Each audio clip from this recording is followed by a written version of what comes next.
Bonjour tout le monde. Je me présente, je m'appelle Stéphanie Labelle et je suis auteure d'albums jeunesse. J'écris des livres pour les enfants. Je suis présentement à la bibliothèque Jean Lapierre à Havre-Maison pour vous raconter une histoire. Le livre que j'ai choisi de vous lire s'intitule « Les îles magiques ». C'est le premier livre que j'ai écrit d'une série de 3. Il y a aussi « Les îles magiques » tome 2 et « Les îles magiques » tome 3. Pour la création de mon livre, j'ai travaillé en collaboration avec Chloé Lalancette, qui est une artiste peintre vraiment très talentueuse. C'est Chloé qui a fait toutes les illustrations de mes histoires avec de la gouache, pour qu'elles soient plus vivantes. Les îles, c'est vivant et c'est coloré. Je suis vraiment heureuse d'être avec vous pour vivre ce moment aujourd'hui et j'espère que mon histoire vous plaira. Bonne écoute! Les îles magiques.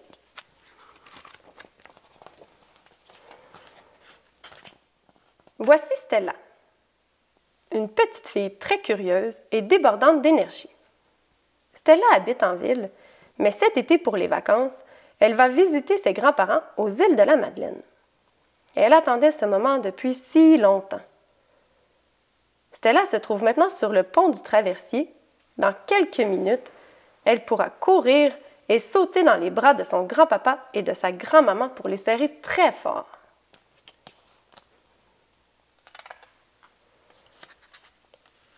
Stella est émerveillée par le joli paysage. Elle aperçoit de grands rochers et des falaises d'un rouge éclatant.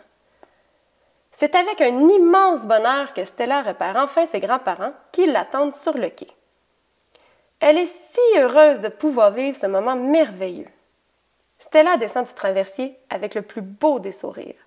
C'est encore plus magnifique que dans ses rêves.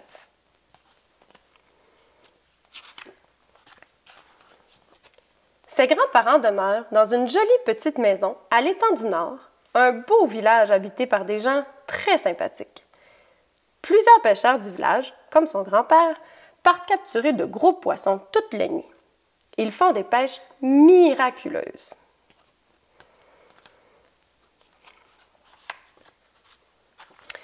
Une fois arrivée dans la maison de ses grands-parents, Stella, toujours aussi curieuse, fait le tour de celle-ci en n'oubliant aucun petit recoin. C'est alors qu'elle aperçoit un panier. C'est un panier particulier car à l'intérieur de celui-ci, elle découvre de jolies étoiles tricotées.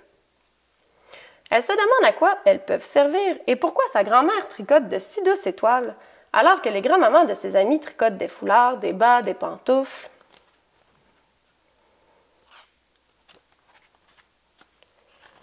La nuit venue, Stella a envie d'aller observer le ciel étoilé sur la plage pendant que son grand-père va pêcher comme d'habitude. Elle le regarde s'éloigner sur l'eau, dans son petit bateau, et elle s'installe pour contempler les milliers d'étoiles. Elle remarque, parmi les étoiles scintillantes qui apparaissent dans le ciel, que quelques-unes sont beaucoup plus illuminées que les autres et qu'elles forment un curieux dessin ressemblant à un chaudron.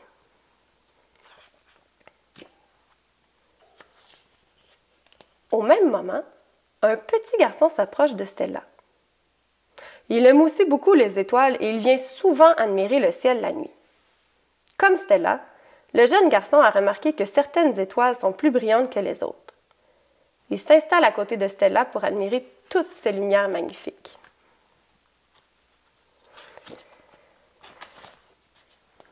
Une heure passe et le grand-père de Stella revient de sa pêche.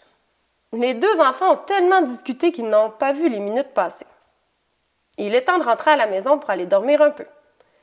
Stella donne rendez-vous à son nouvel ami, au même endroit, la nuit suivante.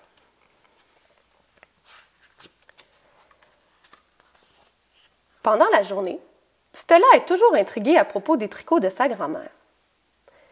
Elle décide donc de l'observer en secret.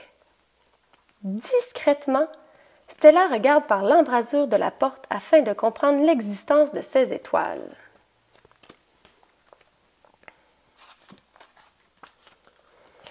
C'est alors qu'elle voit sa grand-maman placer une des étoiles qu'elle a tricotées dans un chaudron. À l'instant où l'étoile est déposée, pouf, le chaudron devient tout illuminé. Au même moment, la grand-mère de Stella découvre qu'elle se fait observer. Elle décide alors de lui parler de son secret.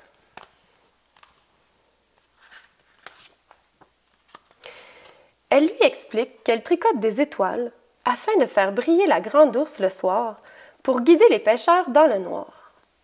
Ainsi, elle doit déposer les étoiles tricotées dans un chaudron magique qui les transporte ensuite dans le ciel.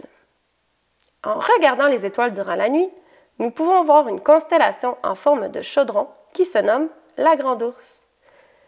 Stella est tellement épatée par le travail de sa grand-mère qu'elle a hâte que le soleil se couche afin d'aller voir le résultat dans le ciel.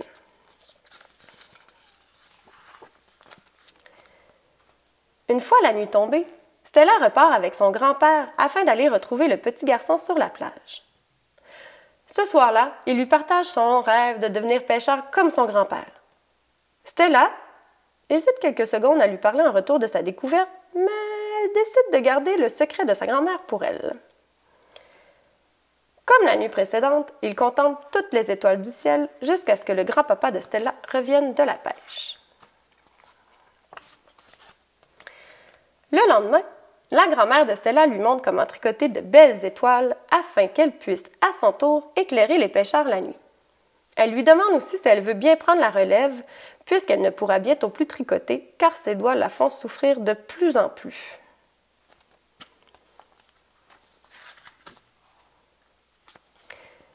Stella tricote donc sa première étoile seule, et à la tombée de la nuit, elle l'envoie au ciel afin d'éclairer à son tour les pêcheurs.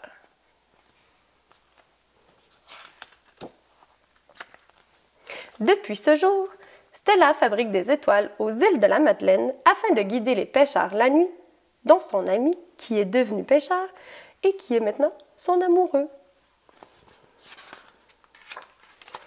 Alors, la grande ours existe vraiment.